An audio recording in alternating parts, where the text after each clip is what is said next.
understand why state and regional leaders are revisiting that decision. Why do you think it's so important to have light rail on both I-90 and 520? We know that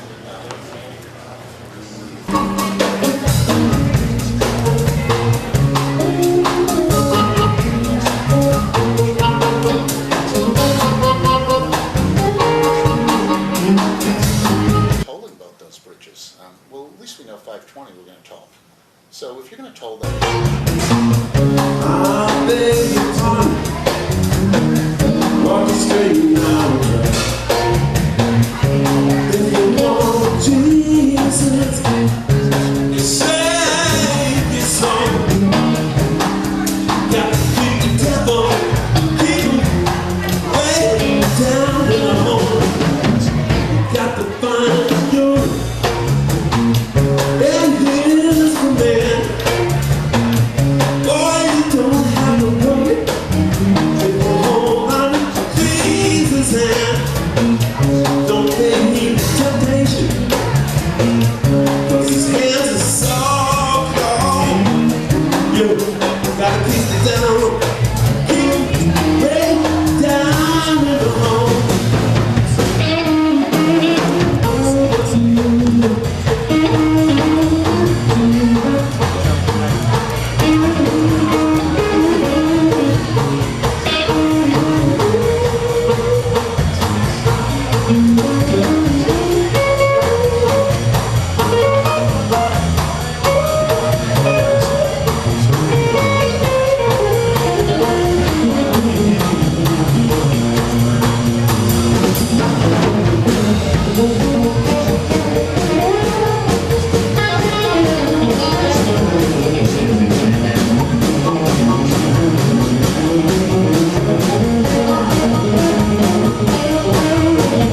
If the governor, if everyone kind of sways your way, have you gone as far as thinking Sing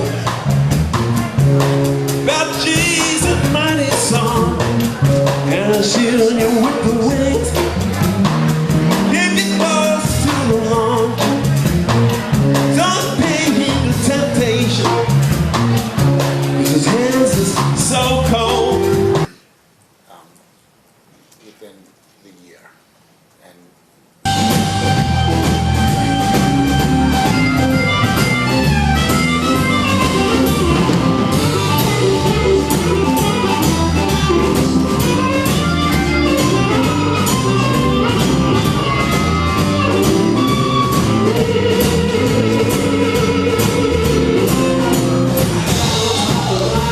Just come on, let us swim the stream. I wanna thank you, baby. I wanna thank you too. I wanna thank you, baby. I wanna thank you too. I wanna thank you, baby. I wanna thank you too.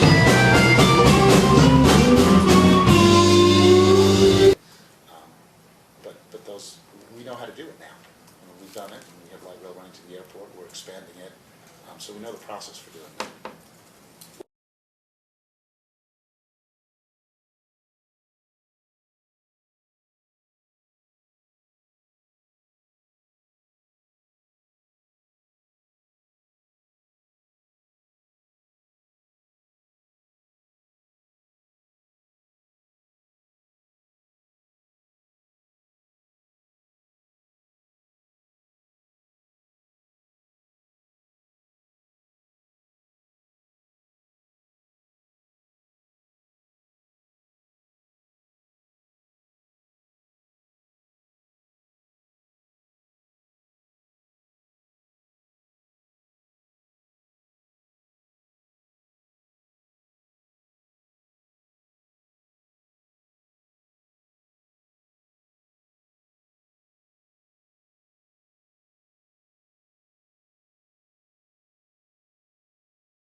understand why state and regional leaders are revisiting that decision.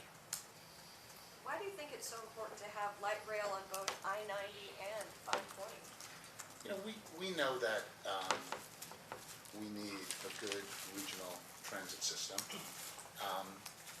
And we also know that in the future, it's likely that driving will become even less affordable.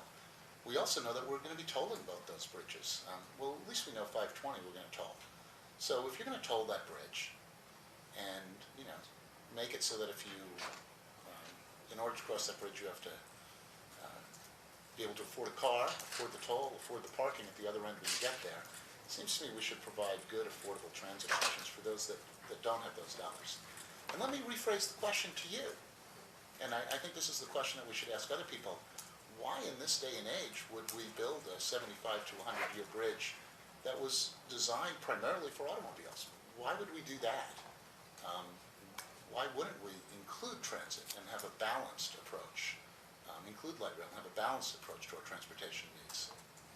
What are some of the other places where the city could employ leverage on the project, the EIS process, or what?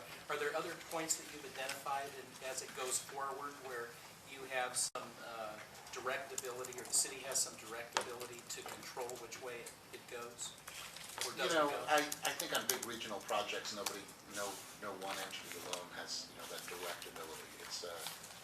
It's frankly more political. It requires more people involved. But I would say the other significant leverage point is the fact that they do have to get $2 billion more. Excuse me. They do have to get $2 billion more, I believe, from the legislature. And what we know is that there are many legislators from Seattle, including the Speaker of the House, who don't think the current design is a good idea.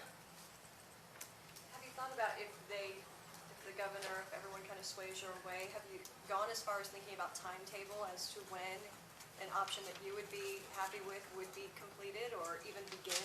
Our consultant tells us that it would take, and we're just trying to say it plain. We understand that to have a design that could accommodate light rail would take a little more analysis. And we think that analysis could be done within the year. And, you could move forward. In terms of actually putting light rail on the bridge, that takes longer work. There's the work done to identify the routes and identify the financing and, build regional support around that. Where does it go when it leaves the bridge at either end? And there's lots of different choices that were spelled out in the report that was done by Nelson and Nygaard. So that would take more time. But our goal is to build the bridge in such a way that when you made those decisions, you could put light rail on the bridge without expensive modifications. And that could be, 5 to 10 years of planning and implementation, obviously. It takes some time, as we know from Sound Transit. We voted on, for example, Sound Transit 2, and I'm on the Sound Transit board now, and we're working on the alignment through Bellevue, as an example. So those alignment decisions take some time before you get to operating, but those, we know how to do it now. We've done it, and we have light rail running to the airport, we're expanding it, so we know the process for doing that.